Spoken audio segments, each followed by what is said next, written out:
Hello, Gavin here, welcome back to the channel. Today we're looking at the Sono preamp from Zander Circuitry.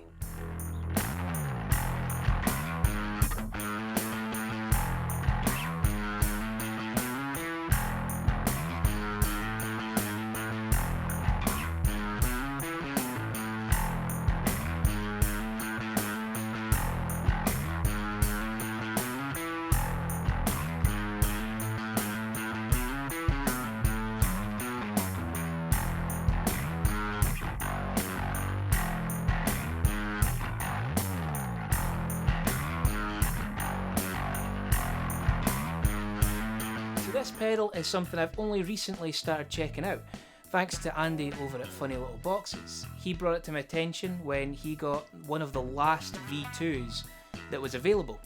And in fact, I'm really late to the game with this one because this is actually a discontinued version of the pedal. He's now onto the V3 Sono preamp.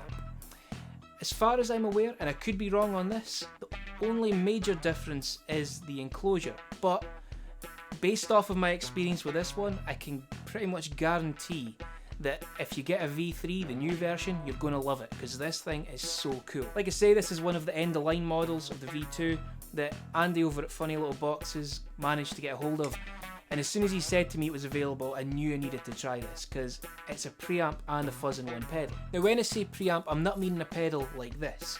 This is my EW TDI preamp, and ultimately this can replace my amplifier. This has got a whole host of controls and a DI output to run to the desk. This is not that type of pedal. It's not got XLR outputs or anything like that. It's just a 1/4 inch input and a 1/4 inch output. But the tone you get from it is really cool. You could run this into your audio interface through the instrument input and get some great tones, because it has a real Ampeg style sound. That cranked valve amp type tone from this preamp. And the controls are really useful. And moving on to that, we've got both a preamp foot switch and a fuzz foot switch. Both work independently or together, and the controls for the preamp are level, gain, and then a blend control underneath. So you've got the preamp level, the gain for the preamp, and the blend control. No tone controls or anything like that, which is actually really cool because it passes both the tone of your bass or the fuzz tone through to that preamp without colouring it too much, but just adding the characteristics of the preamp. But speaking of the fuzz controls, we have gain and level along the top, just like the preamp. We then have the blend to the far right. Working our way back, we've got the tone control, and then the rip control. Now I'm not going to talk too much about this control just yet. In fact, there's a whole section of this video is going to be based just on this control, but we'll come back to that in a little bit. But what I've really liked about this pedal is how the preamp side of it does sound very amp-like a driven amplifier. That's quite unusual for some overdrives, but characteristic of a really good bass overdrive. And at the start of the video, you heard the fuzz running into the preamp. The bass rig was my Squier 54 Jazz Bass with roundwounds, played with a pick, and running into my Markbass amplifier. And from the Markbass, I was running the DI output into my interface and into Ableton. In fact, we're going to hear the exact same rig with the same settings but without the fuzz, so you're just hearing the preamp side. And on that preamp, I've got the level set quite far up, about 3/4, the gain set at about 3/4 as well, and the blend set at about 1/3 of the way up, so about there. I really love that sound from this pedal, particularly with roundwounds and a pick. It's just got that SVT grind type tone. But let's have a listen to that now so you can hear how that setting sounds.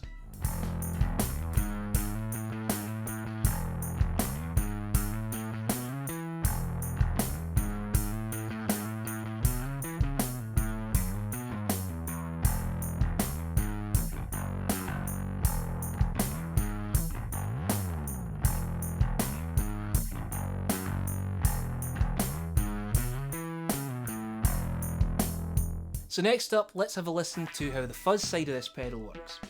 Now, what I will say right off the bat is there's a lot of controls with this pedal, and I can't show every sound this thing can do. But what I'm going to show you is my favourite setting for the fuzz control, and that's with the gain at about 3/4, the level about 1/3 of the way up, the blend set just under half, and the tone just over 2/3. You'll see the control settings on the screen during the playing clip, but really that was my favourite setting. And what was really cool was that setting sounded really different depending on what bass I used. So let's listen to how the P Bass sounds with this.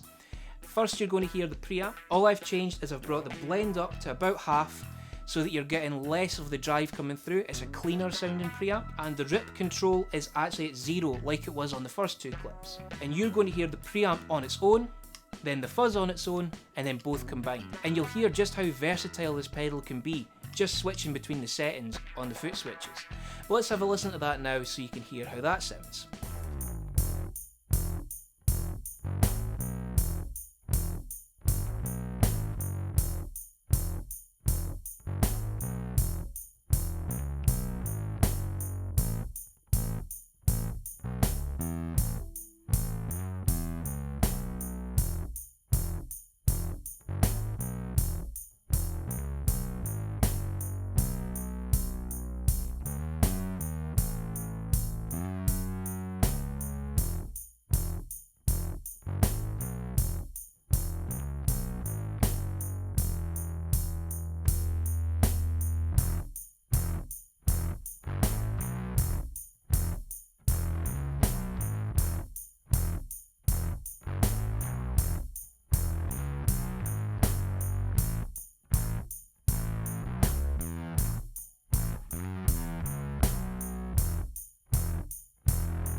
So next up, let's have a look at the rip control. You see, this is actually a really versatile control, completely reshaping how the fuzz sounds. And really, I'm not going to try and explain it because it does so much tone shaping of the fuzz that you'd be better just hearing it. So what I'm going to do now is use my Jazz Bass with flatwounds. We're using the exact same settings as the last P Bass clip you heard. And what you'll notice is straight away the Jazz Bass will sound different to the P Bass, even with the rip control off. But then on top of that, I'm going to bring in the rip control, and you'll hear how just bringing that in small increments completely changes the tone of the pedal. So let's have a listen to that now so you can hear how that sounds.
And lastly, we're going to look at a sound using the rip control.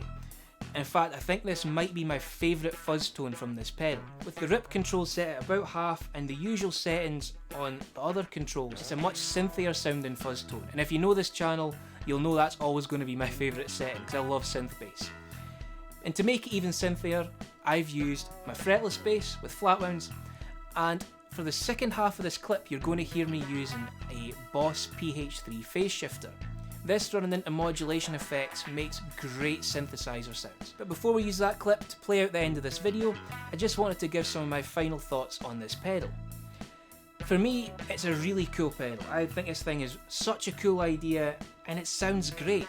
The preamp side, it does clean up. You can get a good clean sound if you bring the blend all the way up and bring the gain back a bit. I didn't want to show that because it is very much a clean sound. If you were running this direct into your audio interface and not using an amplifier, you could get a clean sound out of that preamp and use that to boost the level. But for me, the real cool sounds from this pedal come from having the preamp a bit driven, making it create that growly Ampeg style sound. It's just such a cool tone and it nails it. So preamp's awesome for that, and the fuzz is so versatile. Like I say, I can't cover all the fuzz sounds in this pedal, but what I have done is show you my favourite settings, particularly with this rip control. It completely reshapes the pedal, and I think it's a fantastic thing. It sounds completely different on different basses, which is also a really cool feature, and it looks pretty cool. I mean, that colour combination with the sparkle enclosure is awesome. Obviously the new version is going to look different to this, but I've seen photographs of that one and it looks great, so highly recommend checking this out and trying out your own settings on this for your rig, because it's one of these pedals that's so versatile it would be able to fit a whole host of applications in your rig. But that's my opinion on this pedal. I'd love to hear what you thought, so let me know in the comments below what you thought of this pedal, your favourite sound clips, and how you're using this pedal in your rig if you have one. But until next time, thank you very much for watching. If you enjoyed this video, please hit like and subscribe down below, clicking the bell icon to be notified of more content when it comes out. And until next time, keep working on those bass faces.